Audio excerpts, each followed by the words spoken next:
Hi, Mary. How are you? Good, Tanya. How are you? Thanks so much, Mary. Was a very, very emotional ceremony. President Obama bringing the crowd to their feet. Can you give us some more color? Of course, you mentioned some of those in the audience and the congregation that were openly weeping and crying. This was an incredibly emotional speech in an emotional setting. Members of the congregation were standing, weeping, openly crying when the president was speaking about the victims, about the three runners and members of the audience, the bystanders who were killed during this tragedy. What we really heard from the president was him taking on the role of consoler-in-chief today. This was a very personal speech from him. He talked about offering his prayers and support for the people of Boston, but also speaking, about resolve, that there's a certain commonality that all Americans feel for Boston right now.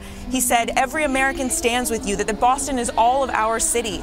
And we mentioned also those victims and the first responders that he talked about. He's going to be meeting with some of them today, and this is something that he does often when he visits a community after a tragedy.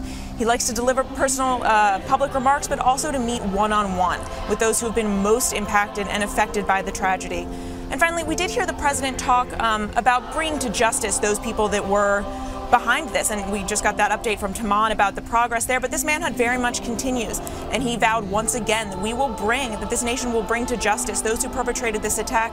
But this speech wasn't about the investigation. This was a speech about him offering his personal support for the people of Boston and talking about how we will continue, and as he said, that we will once again run again. And, Tanya?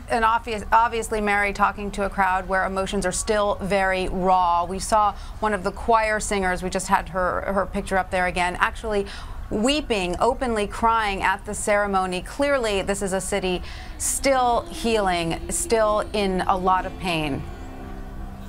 Absolutely. This is very fresh. This is, as you mentioned, I think we're just over 2 days from this. This is only Thursday. This happened on Monday. This is a community that is very much coming to terms with this. And that's why it was, I think, particularly important to the president and to this administration that they go and that he can speak directly to the city of Boston, to those grieving, but also to all Americans. And now we understand that the president and the first lady will now go on to meet with the families of the victims from here. Yes, that's right. He's going to go and spend some time. I think he has about 2 more hours in the city. We don't know exactly where and when these meetings are happening, but he's going to spend some time meeting one-on-one with them, talking with the victims, the runners, those first responders, those other runners who rushed to aid their fellow runners just moments after these attacks. He wants to talk personally with them as well. And it seems that just Crystal Campbell's family was present at the ceremony, correct? None of the other victims' relatives. That is correct. But several of those who were also injured as well, not just Crystal Campbell's family, but also some of the others that were injured. And there were many marathoners who were visible in their jackets as well in the crowd. That's right. Yes, we saw it was sort of a nice sign of solidarity, really, from a lot of these runners showing up wearing their running gear, ready to show their support. But as you mentioned, this is obviously very, very fresh and very raw for all of them as well.